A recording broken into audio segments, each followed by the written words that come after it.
Pati van ginagamit sa nabistong modus ng pagnanakaw ng motorsiklo sa Caloocan.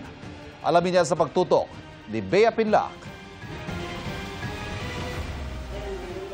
Nakaparada ang motor na yan sa harap ng isang computer shop sa Barangay 93, Caloocan nang dumating ang puting van na ito at pumuesto sa harap ng motor.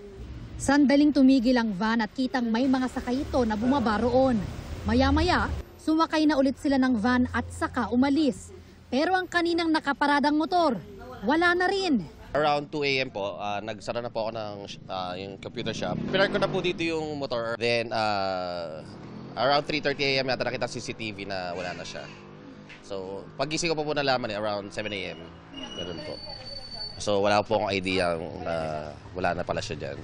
Sa mas malapit na kuha ng CCTV, kita na pinagtulungan ng 3 lalaki na buhatin at isang sa van ang motor bago tumakas. For 4 years naman diyan ko lang siya pinapark. Nakalock po siya actually kaya comfortable po ako. So, ayun lang. Kaso nga lang binubuhatin pala. So, learnings po sa akin yon. Ayon sa barangay, ang modus ng mga suspect, may dala silang van, then iba yung ginagamit nila na plaka. Then, nung kukunin na yung motor, hinarang yung van para hindi masyadong kita sa CCTV. Hindi raw bababa sa 4 na tao ang sakay ng puting van.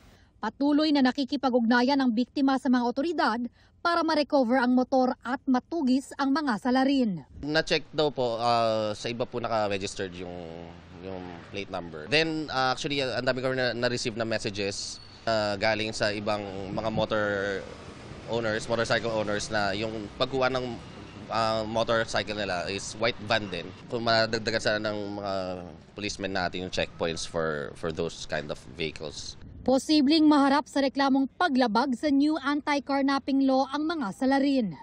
Para sa GMA Integrated News, Bea Pinlac, nakatutok 24 oras.